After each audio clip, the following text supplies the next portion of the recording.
আসসালামু আলাইকুম, যে যেখান থেকে আমার ভিডিও দেখছেন সকলকে ধন্যবাদ। তো আজকে চলে আসলাম হচ্ছে রামপুরা টিভি সেন্টার হাতির ঝিল। তো আমার এখানে পাসপোর্টের জন্য আমি আসছি, আমার আবেদন করেছিলাম, ফর্ম ফিল আপ করেছিলাম। তো ওটা নিয়ে আমার আজকে যাওয়া উদ্দেশ্য, এখানে আসা। তো এখন এখান থেকে আমি যাব হচ্ছে আফতাবনগর পাসপোর্ট অফিস, রাস্তার ওই পার। মাশাল্লাহ, রাস্তাঘাটও গাড়ি ঘোড়া নিয়ন্ত্রণে চলতেছিল। শিক্ষার্থী ভাইয়েরাও রাস্তাঘাট নিয়ন্ত্রণ চলতেছিল, যে ডিউটি করতেছিল, তারা খুব পরিশ্রম করতেছে। তাদের প্রতি দোয়া থাকলো, আল্লাহ পাক তাদের বাঁচায় রাখুক, হায়াত দুক। তো এই হচ্ছে আফতাবনগরের রুটটা। এখানে আমি চলে আসছি আপনাদের দেখানোর জন্য, যারা এভাবে যারা যাবেন আফতাবনগর পাসপোর্ট অফিসে, তাদের জন্য এই ভিডিওটা, তাদের জন্য একটু সুবিধা হবে। এখানে আমি সব ঘুরিয়ে দেখলাম, আপনাদের দেখিয়ে দিলাম। এখন আমি এখান থেকে অটো নিব। এই আফতাবনগর রোডের থেকে আপনি অটো নেবেন, একটা অটো নিলে 30 টাকা ভাড়া নেবে পাসপোর্ট অফিসে যেতে। তো আমি অটো নিয়ে নিলাম, এখান থেকে আমি অটোতে উঠে পাসপোর্ট অফিসে যাব। যেহেতু সকাল বাজে 8:35, আমার যেহেতু 9:30টায় ফিঙ্গার, তো আমি একটু আগে ভাগে যাচ্ছি। তারপরে ওখানে কীরকম সিরিয়াল আছে কিনা না আছে সেটাও একটু দেখতে হবে। তো আমার ভিডিওটা আপনার দেখতে থাকুন, বেশি বেশি লাইক কমেন্ট শেয়ার করবেন। তো যাওয়া যাক।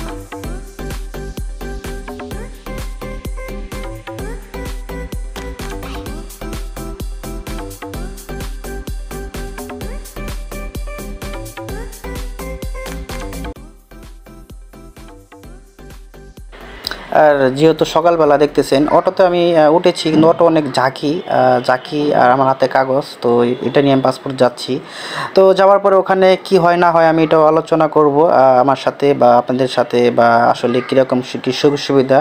তো যেহেতু সামনে পাসপোর্ট অফিস, তো আমি ওখানে গিয়েছিলাম পরশুদিন। যাওয়ার পর যখন আমি কাগজ জমা দেই পাসপোর্ট অফিসে, সেটা হচ্ছে ওনারা বলতেছিল যে এটা বাতিল করতে হবে।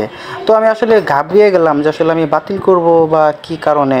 তো তারা বললো যে আসলে বাতিল করবেন, যে এটা বাতিল করার পরে যখন আমাদের কাছে আমরা যখন বাতিল করে দেবো, আপনি আবেদন লিখতে হবে। তো আমি বললাম, আবেদন লিখে আপনাদের কাছে জমা দেবো? হ্যাঁ, আপনি আবেদন লিখে আমাদের কাছে জমা দেবেন, আমরা বাতিল করে দেবো। 3-4 দিন পরে আপনি এটা আবার সংশোধন করে বা ঠিক করে আপনি আবার নিয়ে আসলে আমরা আবার এটা জমা দেবো। জমা নিয়ে তারপর আপনি পাসপোর্ট করে দিব, এরকম আর কি বলছে। কিন্তু ওরা জিনিসটা, ওনারা কিন্তু আমাকে বুঝায়া বা ভাঙ্গায়া বলে নেয়। তো আমি পরে আমি বুঝতে পারছি যে আসলে কী জিনিসটা। তো যার পর আমি আগে এসেছিলাম, ওই সামনে হচ্ছে পাসপোর্ট অফিস, দেখা যাচ্ছে 4তলা বিল্ডিং, আর জায়গাটা খুবই সুন্দর। যেহেতু ওখানে যাওয়ার পরে একটু সিরিয়াল ছিল, আমার আগে অনেক লোকজন ছিল, একটু আপনাদের আমি দেখিয়ে দিব। ওখানে আমার সাথে একটা ঘটনা ঘটেছিল, যে যখন আমি সিরিয়ালে দাঁড়াই, যখন আমার কাগজগুলো ওনারা দেখে বলল যে আপনার বাবার নামে ভুল আছে, এই যে দেখেন লোকজন সব দাঁড়িয়ে আছে। তো যখন বললো যে ভুল আছে, তখন বললাম, ভাই এটা আমি এখন কী বলবো, এটা আমি এখন কী করবো? তখন ওরা আমার পাঠিয়ে দিল 102-এ। তো ওখানে যাওয়ার পরে যখন বললাম, বা এটা কী করা যাবে, তখন বললো আবেদন করতে হবে, এটা আপনি বাতিল। তো আমি বললাম, এটা বাতিল মানে এটা কী বাতিল কেন? মানে আমি ঘাবড়িয়ে গেছিলাম যে বাতিল কেন হবে, আমি তো সব ঠিকঠাক দিছি। তো ওনারা যে বলতো যে ভাই দেখেন, আপনার যে নাম ঠিকানা ভোটার আইডি কার্ডের সাথে যা আছে আপনার তাই রাখতে হবে, এটা রাখলে আপনার জন্য ভালো। তো ওনারা এইভাবে বলে নাই, ওনারা বলছে বাতিল হবে। মানে আমার একটা ভয় পেয়ে গেলাম যে বাতিল হবে মানে এত টাকা পয়সা দিয়ে আমি জমা দিলাম। তো তারপরে যখন আমি বাতিল জিনিসটা বুঝতে পারলাম, আমার কাগজ যখন আমি কাটলাম, দেখলাম বাবার নামটা আমার ভুল হয়েছিল, ওখানে মৃত দিয়েছিলাম, ওটা মৃত দেওয়া যাবে না। আইডি কার্ডে যা আছে সেম টু সেম তাই রাখতে হবে। এটা আমি আপনাদের সাথে জাস্ট আমি বলতেছি, আপনারা এভাবে কোনো সময় বিপদে না পড়েন, এটা আপনাদের একটু স্মরণ করে দেওয়া। তো যারা পাসপোর্টই করবেন না কেন, আসলে সবসময় আপনারা চেষ্টা করবেন যে আইডি কার্ডের সাথে মিল রাখার। হ্যাঁ, আর কিছু দিবেন না, আইডি কার্ডে যা আছে সেম টু সেম তাই দিবেন, তাহলে আর এরকম আমার মতন ভোগান্তি আপনারা পড়বেন না। তো ওখানে যখন বললো বাতিল হতে হবে, তো আমি বাতিল জিনিসটা বুঝি নাই। তখন ওরা আমি বললাম যে বাতিল আমি কী কারণে করব।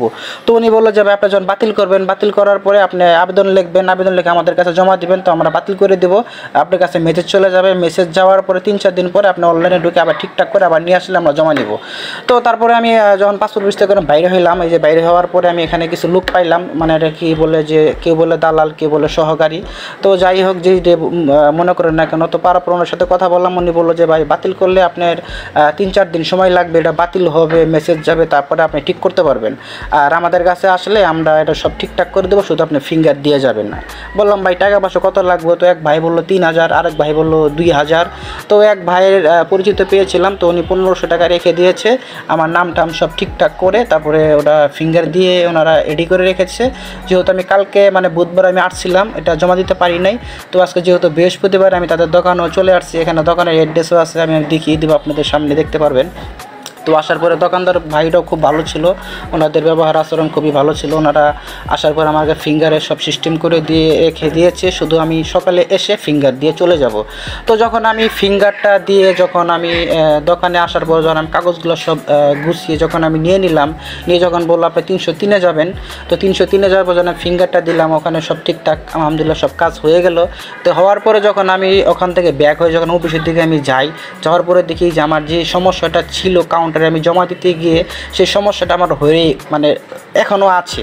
তারপরে আমি এখন ফিঙ্গার এখানে আসার পরে তারপরে ফিঙ্গার বাইরে বললাম, তো উনি বললো যে এটা এখন তো ঠিক করা যাবে না, এটা পুলিশ ভেরিফাই হওয়ার পরে তারপরে আপনি এটা ঠিক করতে পারবেন। তারপরে যে ভাইয়ের মাধ্যমে আমি কাগজগুলো জমা দিয়েছিলাম, উনি বললো যে এটা পুলিশ ভেরিফিকেশন হওয়ার পরে ঠিক করতে হবে। তো যে ফিঙ্গার দিয়েছিলাম তারাও বললো যে পুলিশ ভেরিফিকেশন হওয়ার পরে ঠিক করতে পারবেন। তো এই ছিল আজকের ভিডিও, আর আপনারা সব কিছু জানতে পারলেন। আশা করি সবাই একটু সতর্কভাবে পাসপোর্ট করবেন, যেহেতু সবারই দরকার। তো ভালো থাকেন, সুস্থ থাকেন, আসসালামু আলাইকুম।